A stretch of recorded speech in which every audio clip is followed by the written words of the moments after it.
Please give a warm welcome to Ryan Canton.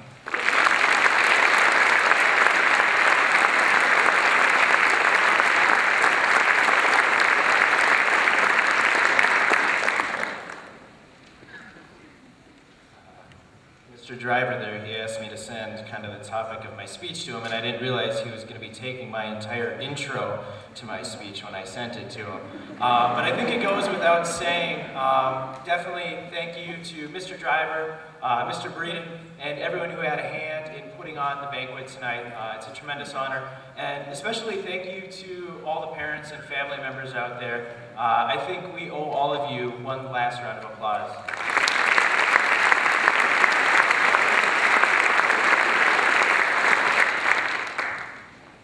Secondly, I recognize that students, being the diligent young academics that you are, there are probably many of you that don't really want to be here right now. Your parents said, come on, it'll be great. And you're like, okay, but you don't understand. I have homework, reading, I've got tests coming up, I've got projects. Plus, on top of all that, I've got practices, I've got meets, I've got family time, I've got friends time. Seriously, students, don't you ever sleep. But Mr. Driver gave me your assurances, or his assurances, that you're excused from all work due this week, so just relax for the rest of the evening. However, it is my understanding that there is an AP World exam tomorrow, so if you have that, I wasn't able to convince the College Board to let you out of it. I apologize and good luck.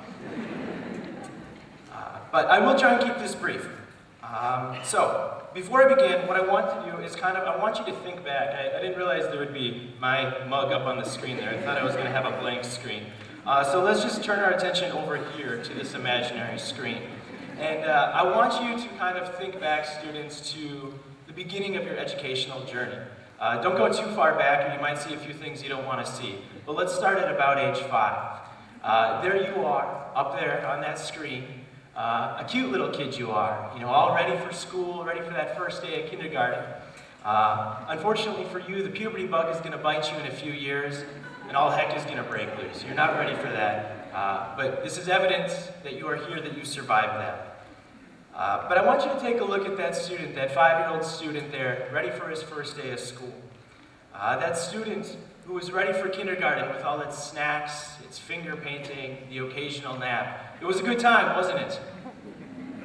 And I also want you to take a look at that student, that little you, that explored for the sake of exploring, that was driven by curiosity in the world around them, that learned for the simple joy of learning.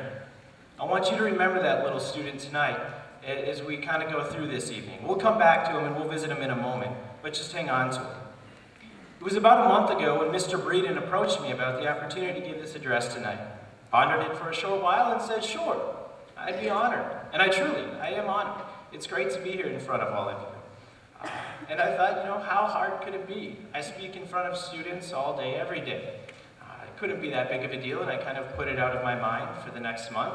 And last night, the reminder popped up and said, Academic Awards Banquet tomorrow night. Had a brief moment of panic. Got myself together. I could hear my junior speech teacher, Miss Haynes, saying, see, I told you you would need this class someday. And I did what anybody would do, facing enormous amounts of pressure with high expectations to perform. I went to Google. A tip, if you are ever asked to give a speech, do not go to Google and type in great speeches. You're setting yourself up for failure. The very first link is the 100 greatest speeches of the 20th century. I thought, what a great place to start. Kind of a history buff. Number 1, what was it? What do you think? What was it? I have a dream. I heard it. Yes, Martin Luther King Jr. Okay. Set the bar high. Number 2, JFK's inaugural address. Okay. Ask not what you can do for your country. All right. Maybe we tone it down a notch. So I scrolled down the page. There it was, number 90. President Jimmy Carter's crisis of confidence. Oh boy, yes, there was a crisis of confidence. Now what am I going to do? Get out of the 100 greatest speeches and let's check a few other speeches. And sure enough, it didn't help.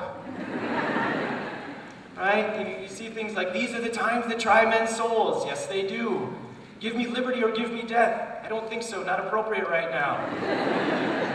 Mel Gibson wearing too much eyeshadow and a weird Scottish accent screaming about freedom. That's not going to fit. And then, although there wasn't an image or video of this, there's a fellow you might have heard of. His name is Jesus. He gave the Sermon on the Mount. And that's when I realized I was kind of in it. JFK, Martin Luther King Jr., and Jesus. Can't compare it to that. So I looked back at the email that Mr. Breeden originally sent me when I asked him, what should I talk about? And he said, speak from your heart, speak with what your passions are. I thought, okay, this I can do. And this, right here, this is my passion.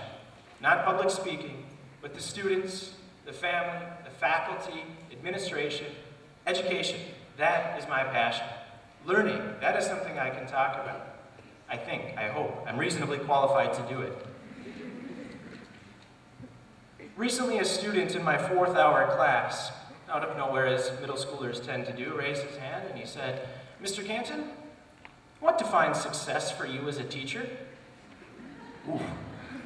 Wasn't ready for that one. So there I was in front of the students, and I had to think for a little bit.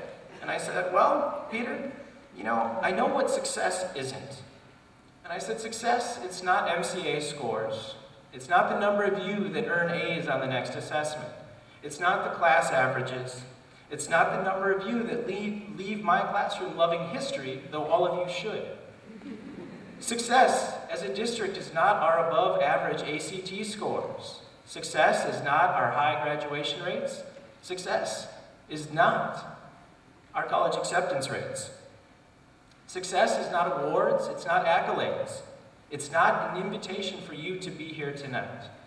For me, success as a teacher, I don't know that I can quantify it. I don't know that you as students can quantify success for yourselves either. So I said to him and my students, I said, Peter, success for me boils down to one thing, maybe two things. The first thing is you all leave here, and this is to all of you as well.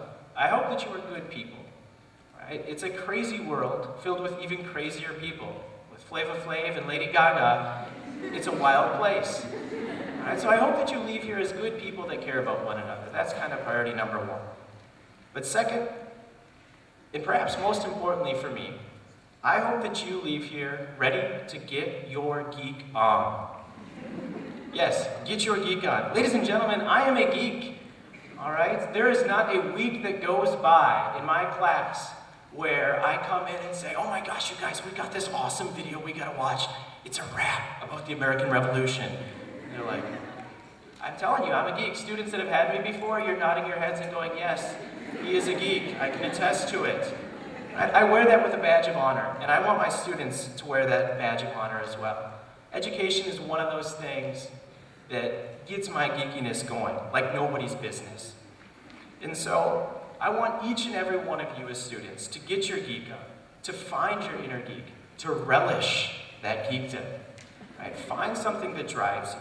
Find something that motivates you, and get that geek on. Right? Whether you become a music geek, a history geek, an art geek, a band geek, a car geek, an architecture geek, a home ec geek, or I'm sorry, family and consumer science geek. That's what they called it. Does not matter whether you become a comic book geek, but find something that drives you, find something that motivates you, and go to it. And once you find that, I want you to hang on to it tightly, but don't keep it to yourself. You need to share your geekiness. Share it with those around you wherever you go. In fact, I want you to think right now, just take a moment. Parents, grandparents, siblings, administrators, faculty, school board, I want you to take a moment and think, what is your inner geek? There will be a quiz on this in a second, so think about what is your inner geek? Think about it. Visualize it. Now I want you to share it with those around you. I know this is kind of a middle school type of thing to do, but hey. So share it. Tell those around you. What is your geek? What is your passion? Share it. Don't keep it a secret. I told you I'm a geek. All right, I led the way. Your turn.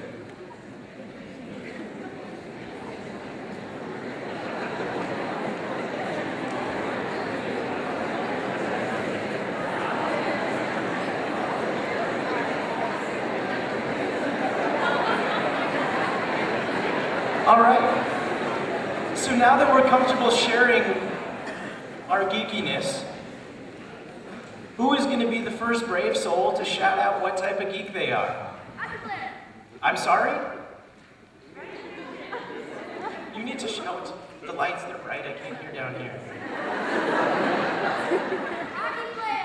Hockey geek. All right, I love it. What else do we got? Fiction geek. We have the next great writer up there. What else? Art. Math. Ooh, math geeks. All right. What else do we have? We're going to need more. Writing. Soccer. Xbox. I like that. Find your passion. Right? Because I tell you what, ladies and gentlemen, that is what I'm talking about. The broad array of geeks that are in this room right now, it's outstanding. And as a teacher, it really makes me excited. And I suppose this is where I point out the perhaps ironic and funny part that at some point throughout your lives, you were no doubt called a geek and it wasn't meant as a compliment. I'm here to tell you today that it is in fact a compliment, right? It really is, and it is something that you should embrace. My challenge to you, students, faculty, parents, my challenge to all of you is to not only earn that geek badge that you have with a sense of pride, but to get your geek on whenever and wherever you can. You see, folks, you and I, we live in a world that is constantly changing and growing. Our world is becoming more and more complex by the day. The rise of the internet, coupled with other forms of communication and the interconnectedness of our worlds, nations, has created many complex dilemmas. 3 words: European debt crisis. All right? These are complex issues that will require geeks to fix them. Right? They will require people who can think critically, who can collaborate, and who can do. In short, students, solving these problems falls on your shoulders, and that is no small burden for you to carry. Believe me, if I knew the solution to these problems, I would share it with you. I do not. However, what I do know is that it'll take geeks of all stripes, everything from the fiction writer to the Xbox geek, to solve these problems. I'm not quite sure how the Xbox geek will fix the European debt crisis. But if there is a will, there is a way. This is what we expect of you. As teachers, as administrators, as adults that care about you, this is what we expect from each and every single one of you. We will expect that you will find your passion. You will find what you excel at, and you will make the most of it. School learning, classes, they're great. Knowledge is good. No. Knowledge is wonderful. But an even better thing than just a little bit of knowledge is going beyond book learning and doing the reading because your teacher asked you to.